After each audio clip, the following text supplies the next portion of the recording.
ஆதி பாரதி சீரியலில் நாளைக்கு ஒரு அட்டகாசமான அதிரடியான எபிசோடு வந்திருக்கு. பாரதி கிட்ட வந்து மொத்த சொத்தையும் ஸ்வேதா கிட்ட கொடுத்துட்டு நம்ம நடுத்தர வாழ்க்கைக்கு வாழலாம் அப்படின்னு சொன்னோன்னே பாரதி வந்து செம்ம எமோஷ்னலாக வந்து பணம் காசு ஒன்றும் முக்கியம் இல்லை, அது நம்ம சந்தோஷமாக இருந்தாலே சேர்ந்து இருந்தாலே போகிறோம் அப்படிங்கிறாங்க. அதுக்கு முன்னாடி வீடியோ பிடிச்சிங்கன்னா லைக் பண்ணிட்டு பார்த்து சப்போர்ட் பண்ணுங்கள் ஃப்ரெண்ட்ஸ். இந்த பக்கம் பாரதி வந்து தமிழை அழைச்சிட்டு இங்கே வீட்டுக்கு வராங்க. வந்தோடனே ரூமுக்கு வந்துட்டு தமிழ் ரொம்ப கோவமாக இருக்காங்க.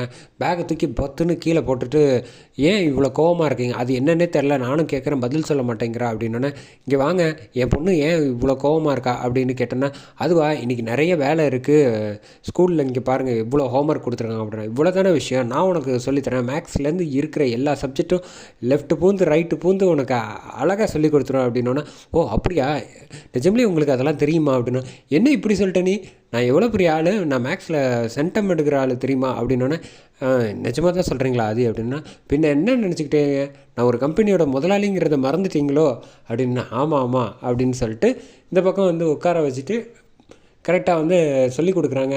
இந்த பக்கம் ஜூஸ் எடுத்துகிட்டு வந்து பாரதி கொடுக்குறாங்க.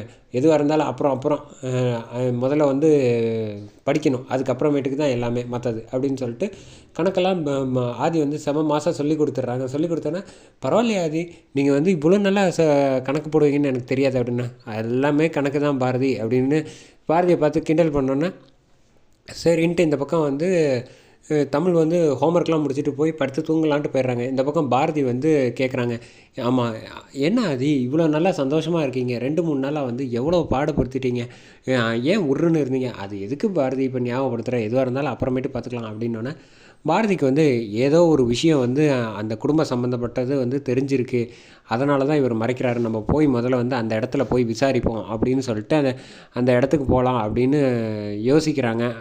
சரின்ட்டு இந்த பக்கம் வந்து ஸ்வேதா கீழே வந்துடுறாங்க. வந்தோன்னே வந்து வக்கீலை வர சொல்லியிருக்காங்க. வந்தோன்னே வந்து பேப்பர் எல்லாத்தையும் எடுத்துகிட்டு சாரதாவை வந்து கையெழுத்து போட சொல்கிறாங்க.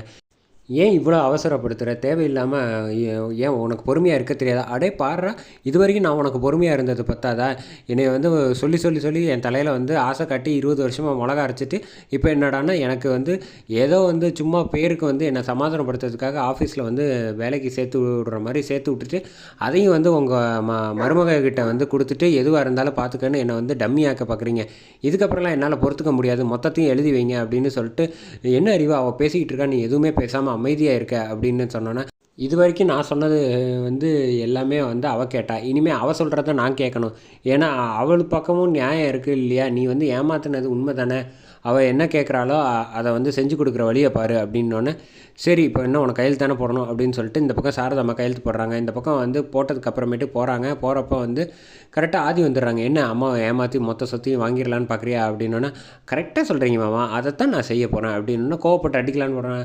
என்ன கை தூக்குனா போகிறோம், அதோட நின்றுச்சா என்ன, நான் இது எல்லா விஷயத்தையும் பாரதி கிட்ட சொல்ல தான் போகிறேன், உங்களுக்கு தான் வந்து பாரதிங்கிற பெரிய சொத்தே இருக்கே, அதுக்கப்புறம் என்ன அவ கூட சேர்ந்து சந்தோஷமாக வாழ்ந்துப்பீங்களே, உங்களுக்கு தான் பணம் காசு இதெல்லாம் முக்கியம் இல்லைன்னு சொல்லிட்டீங்களே, அப்புறம் என்ன, எனக்காக அத்தை கேட்குறேன், எனக்கு ஏற்கனவே எழுதி தரேன்னு சொன்னது தானே, இது ஒன்றும் புதுசாக வந்து நான் ஒன்று கேட்டு கஷ்டப்படுத்தலையே உங்களை, நீங்கள் சந்தோஷமாக பாரதி கூடயும் தமிழ் கூடயும் தனியாக இருந்து வாழுங்க அப்படின்னு சொல்லிடுறாங்க.